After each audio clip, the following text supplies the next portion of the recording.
Hello everyone, my name is James S. Bray, and today I'd like to tell you about my book, The New Frontiers of Lucid Dreaming, Techniques and Perspectives for Experienced Practitioners.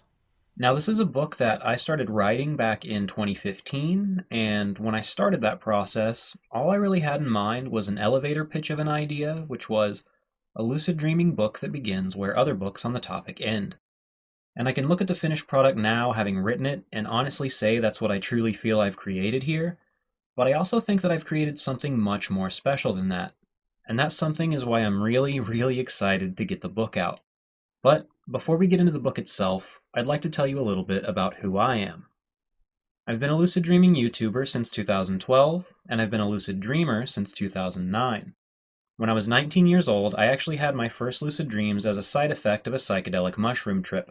So I wasn't really trying for them, I just happened to have my first lucid dreams on the night of my first psychedelic experience.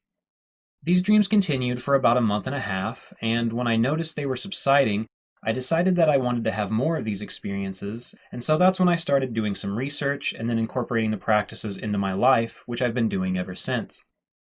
So my path to lucid dreaming was not by any means a straight one. What made me end up as a lifelong lucid dreamer actually began as a search for some sort of spiritual meaning in my own life, which I think was itself a consequence of my internal issues at the time.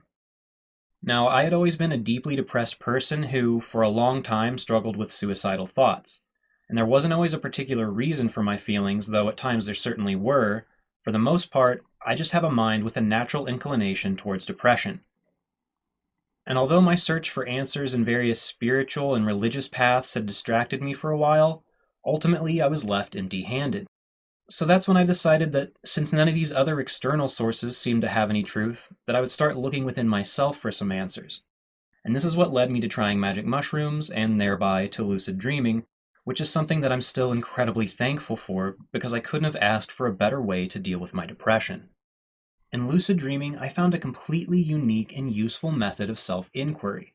But most importantly, I was able to find a way of working with my lucid dreams to actually address my lifelong depression and to investigate many of the spiritual claims that had misguided me before. For this reason, mental health and critical thinking have become my main areas of interest with lucid dreaming. If it weren't for having lucid dreams and taking a more empirical interest in the experience, I don't think I would have been able to reach a point of comfortable atheism. Nor do I think I would have made as much progress with my mental health without using them as an ongoing means of addressing that as well.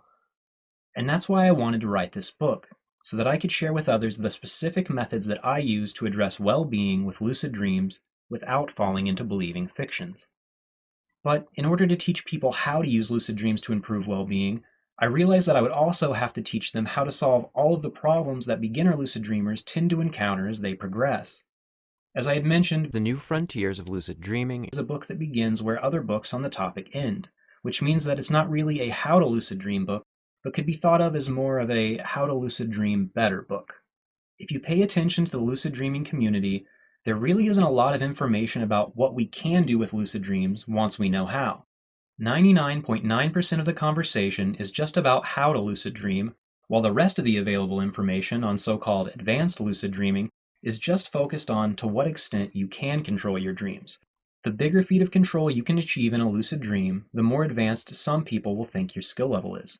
However, anyone who's had more than a dozen lucid dreams will likely realize that the amount of effort for all dream control is relatively the same once you become the least bit practiced with it.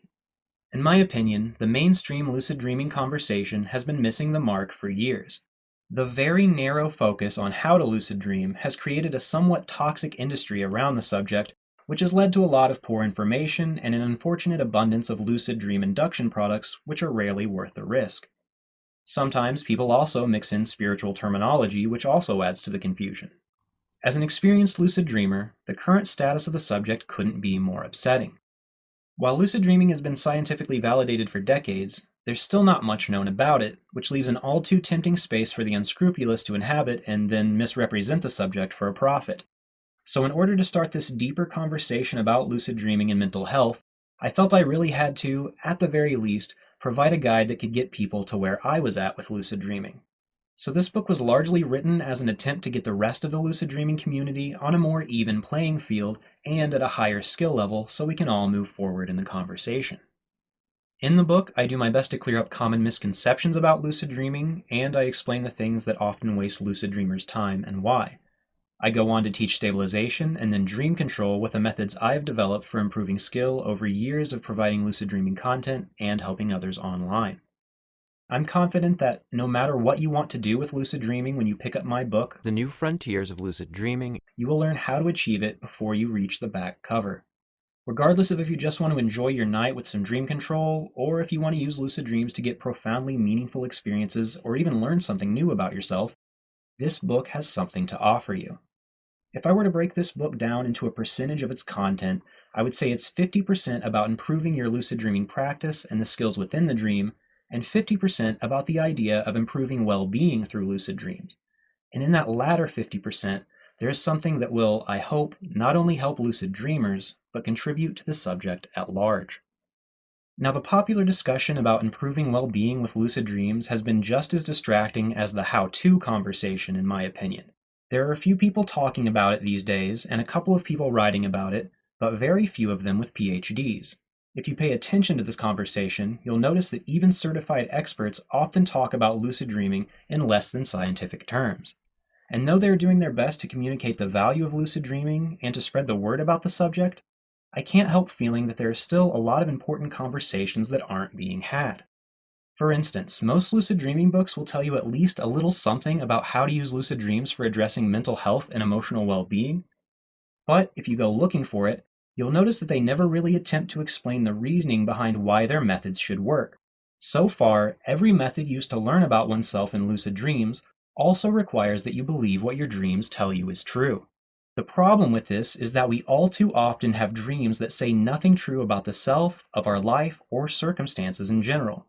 That is to say that dreams can lie, and every lucid dreamer who is worth their salt will notice that lucid dreams lie too. This leaves a fairly large flaw in the logic, and such that it is, lucid dreaming cannot become an established method of therapeutic treatment without a solid logical basis that would make it reasonable to assume that we could trust what our lucid dreams seem to tell us about ourselves. And then we would still need to specify under what conditions and circumstances that might be possible. It's not enough that lucid dreams can make us feel better, even if that were proven scientifically. We need to know that what the individual learns about themselves is true. This is incredibly important. It would actually cause more harm to the individual if they were to, due to a lucid dream experience, believe that they had uncovered a repressed memory of sexual abuse when they had simply had an incredibly vivid and terrible dream that felt like it had happened. Uncovering something like that could change your framing of your whole life story, which would be tragic if true, and unnecessarily tragic if false. So we want to know that a professional is guiding a patient to use lucid dreams within a framework that produces actual, accurate results. None of the lucid dreaming information online, in books, in articles, by those with or without credentials, not even the academic articles, provide reasoning for why any particular methodology should be trusted to give reliably accurate information about the self, which is what it would take to make lucid dreaming useful in psychotherapy. Until that's done, the subject of lucid dreaming will likely remain relatively unchanged in its course. Now, at the risk of sounding just a little bit absurd to some of you, I'll admit that I believe I have made a solid effort toward describing the conditions under which our lucid dreams can be psychologically useful in my book. That was not my initial intention, but something that bore itself out in writing it over the 5 years that I worked on it from 2015 to 2020. I realize this is an incredibly bold claim and one that might perhaps make you question my authenticity, if not consider me a shining example of the Dunning-Kruger effect. But if you're a lucid dreamer, there will still be plenty in this book that you will have never seen explained before, let alone from a naturalistic perspective. If you also happen to care about the subject, are a professional in the field, or if you're simply a deep thinker, I hope you will, at the very least, pick up a copy of The New Frontiers of Lucid Dreaming, if for no other reason than to check my logic. The entire effort of this book has, for me, been an effort to share everything I have learned from a decade of dedicated exploration of lucid dreaming.